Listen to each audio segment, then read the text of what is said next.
Hello and welcome to another poll review. I accidentally missed a poll last week, so it's gonna be a little over a week worth of polls. I still want to hit 7 of them. So welcome.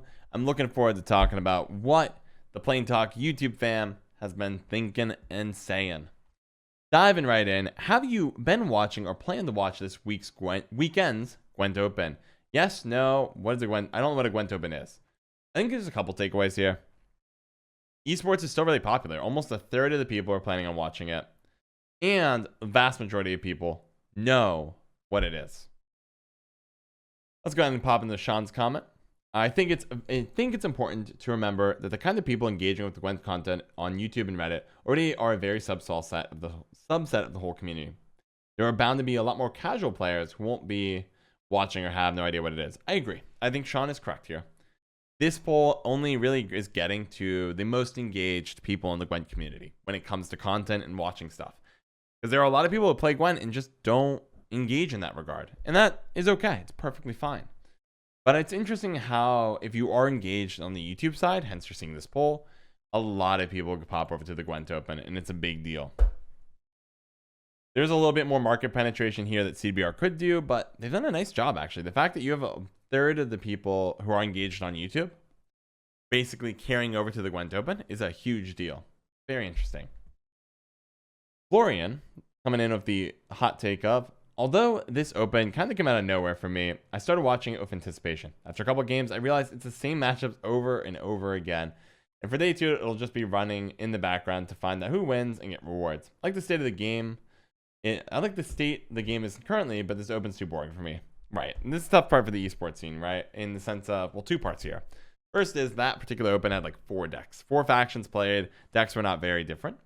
And also, there is free stuff here. So people watching might be there for the rewards. So maybe I was being too generous here with saying, wow, CDPR did a nice job. A lot of people could be watching Netflix while the stream runs in the background.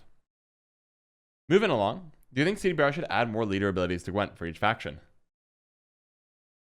Nearly 3,000 people voted, and it was a clean 70-30 split on the topic. Let's see what we got here. Going down. Nick said, no, current ones need to be reworked first. There are plenty of leader abilities, 5 out of 6 for each faction, and very few of them are being played. Same issue as with cards. Too many cards aren't being played while so few are. Too many leader abilities aren't being played while so few are. I would push back just slightly. I think the card issue can never go away. Every card game in existence will have best cards that are better than others for their current meta. So most cards will never see play in any particular meta, and then we bounce patch. CBR bounce patches them, kicks up some, takes down other ones, mixes it up. Leader ability, it's kind of fair to say that a number of different leader abilities are poorly designed. But I think that's the perspective I'd be coming from here. Design is key. You want to be saying, okay, like Onslaught probably will never see play. Maybe it should be reworked. They reworked Reckless Flurry to make it so it had 3 charges instead of 1 big boom. That helped a lot. Now, Reckless Flurry might be the best skill leader ability in the game. Maybe there's an argument that some of the designs are missing out. And I think particularly for Syndicate, that's super true. Still, if they feel like it's not there's like a leader missing for a faction, then maybe I think there's still an argument to add some more. Let's see what the next hot take is. Adragom 27. What is the purpose of adding new abilities if only 3 are being played? I think we have a nice number of leaders. However, the disparity in power of the cards makes it so some leaders are way more valuable than others. I'd rather have them have the less used leaders, or bump up the less used leaders and cards related to that archetype, and after we can think about adding some new toys. That's so interesting. I think there's for me, I'm not like totally on board. Though Nick and Adragom are really hitting the same idea. There are unused leaders. Instead of trying to worry about adding new ones, why don't we adjust? I wonder if that really is best versus add some new toys, because then when you bump up some of the newer stuff, it could be awesome. And then when you nerf them, you can bump up some of the older stuff, more variety. Bit of a back and forth. Can you I think there'll always be a small range of leader abilities being picked at any time. So I popped out this poll, and it was right after CDPR had a communication crisis over the fact that the battle pass was ending earlier than normal. And a quick comment from the chat. Jerm pointed out on the last question, 70% are yes, while the top comments oppose the idea. A good example of the nature of vocal minorities, or a passionate vocal minority. People were really bold and wanted to share their opinion, maybe even because they weren't being heard in the poll. So a good reminder of how comments on the internet worked. Not that any of those comments were bad. I thought they were interesting. I didn't agree with them entirely, but I think they were interesting. A good thing to know. Jake63, good to see you here. So how does CDPR communicate with the player base? It looks like a solid bell curve, right around average. So scrolling down, let's see what people were talking about here. We got a long one from Tetsuo, but it resonated, so we'll go through it. More than 6 months, Gwent has failed to fix visual bugs or fix the lag in book and error input on smartphones. The program's overwhelmed. I'm going to just summarize it, actually. Errors have been kept being reported and still is here. No time in failure about time indication on the current season, how they last. Communication on Gwent News was monthly. Announcement page is later than all their social media platforms. Buff and nerf. I mean, this person seems to have a lot of complaints. Buff and nerf are pathetic before each. Oh man, this person's really hating it. Time limited journeys. Takes a long time. Yeah, I just feel like this is a list of all the failings of CDPR. I'm not sure time limited journeys are actually a bad thing. I'm not sold that that's. I think they're funding the game, and the game's pretty generous.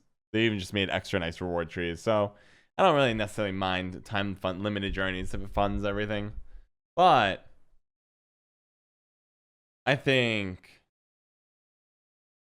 yeah, I don't know what to say. This person's just very unhappy with CDPR. I think some of it's fair. I think communication could be better. A calendar of when events are occurring would be helpful. I sometimes struggle to find things like Gwent Open dates. I would love like a little calendar on the main website. I do feel that it goes quickly from a list of annoying things to like a more passionate comment. Morning, wacky name. I saw you say morning. I said morning back to you. Good to see you here, my friend. Welcome. Let's see. And sorry that your rig froze. Hopefully the issue is gone. Going back to the next comment here. Communication, Trajanus? Trajanus, something like that.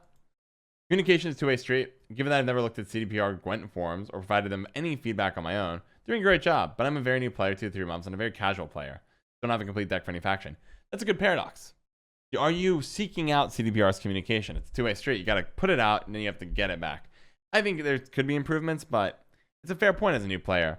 Hey, CDPR might miss communication opportunities, but are you on their forums? Are they very active on their forums? Like, if your preferred style is Reddit, but they're not very active on Reddit, they're using their forums, like, that might be on you. Let's see, Tetsuo. People might get angry when they're so obvious he does care about Gwent. I agree. I think Tetsuo's comment hits. I don't agree with all of it, but I think you're right. Tetsuo puts up the comment here because they're passionate about it, which is a wonderful thing. I think, obviously, it's better for the game to have people like Tetsuo than not, right? Tetsuo is holding CDPR's feet to the fire, and there needs to be a group of passionate fans that does that expects better and raises the bar. That's why in the short journey, they gave free levels, right? There's enough people like Tetsuo coming out swinging, saying, look, this is unfair. You can fix this. Fix it. And they did. So no, I would argue that Tetsuo is really, like, that kind of mentality is good to have in the community. Good to be understanding, too, when things go wrong or compromises happen, but good to have people like Tetsuo holding feet to the fire. High expectations for a great game. So this was after the leak. Just wanted to see how people thought about it. How do you feel about 9.5? Most people are positive. Most positive, fine. Middle of the road with a tilt towards positivity. Steven, as an ST main, it's not great to see Sorceress will get nerfed about any significant buff to other cards. I think Nature's Gift and hand buffs, but I think Nature's Gift and hand buffs will do fine next season. I really like the buffs to monsters, big boys. I think Force Nature Koshi will become competitive again. Yeah, good buffs to monsters, I agree. Or I agree with Scorytell being completely shafted. Next comment, Mr. Perfection. Now that we've seen it all in the dev stream, I've got to say it's an amazing patch. Nerf Sorceress and buff to Toad Prince are highlights for me.